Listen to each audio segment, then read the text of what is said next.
நாட்டுச்சாளம் செய்திகள் வாசிப்பது வாசுகி தாமோதரன்.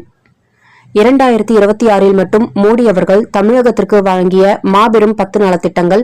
நேற்றைய தினம் CNN நியூஸ் 18 சார்பில் நடைபெற்ற ரைசிங் பாரத் மாநாட்டில் பங்கேற்று உரையாற்றிய பிரதமர் நரேந்திர மோடி அவர்கள் தமிழகத்தில் பிரதமரின் வீட்டு வசதி திட்டத்தை திமுக முடக்கி வைத்திருப்பதாகவும், திமுக அரசு ஏழை மக்களுக்கு வழங்கப்பட வேண்டிய சுமார் 3 லட்சம் வீடுகளின் கட்டுமான பணிகள் முடங்கியிருப்பதாகவும் தெரிவித்தார்.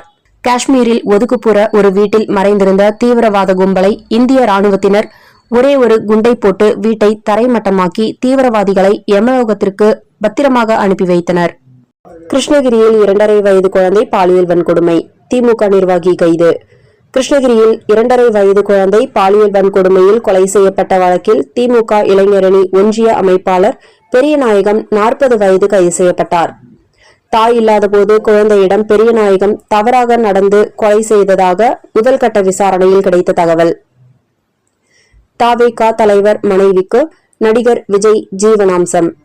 விஜயின் வருவாய் மற்றும் சமூக அந்தஸ்திற்கு ஏற்றவாறு நிரந்தர ஜீவனாம்சம் தர வேண்டும் என செங்கல்பட்டு குடும்ப நீதிமன்றத்தில் விஜய் மனைவி சங்கீதா விவாகரத்து கேட்டு மனு தாக்கல்.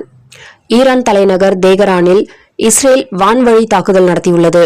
இஸ்ரேலுடன் அமெரிக்காவும் இணைந்து தாக்குதல்களை தொடுத்தது அமெரிக்க ராணுவம். இதனால் உலக அளவில் பதற்றம் ஏற்பட்டுள்ளது. இஸ்ரேலில் உள்ள இந்தியர்கள் மிகுந்த எச்சரிக்கையுடன் இருக்க இந்திய தூதரகம் அறிவித்துள்ளது.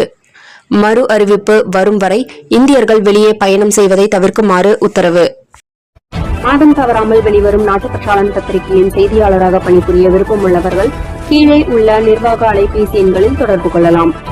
7947789115 மற்றொரு எண் 994434 4103. நாட்டுப்பற்றாளன் யூடியூப் சேனலில் விளம்பரம் செய்து பயன்பெறுங்கள். நமது நாட்டுப்பற்றாளன் செய்திகளை அறிந்து கொள்ள யூடியூப் சேனலை சப்ஸ்கிரைப் செய்யுங்கள்.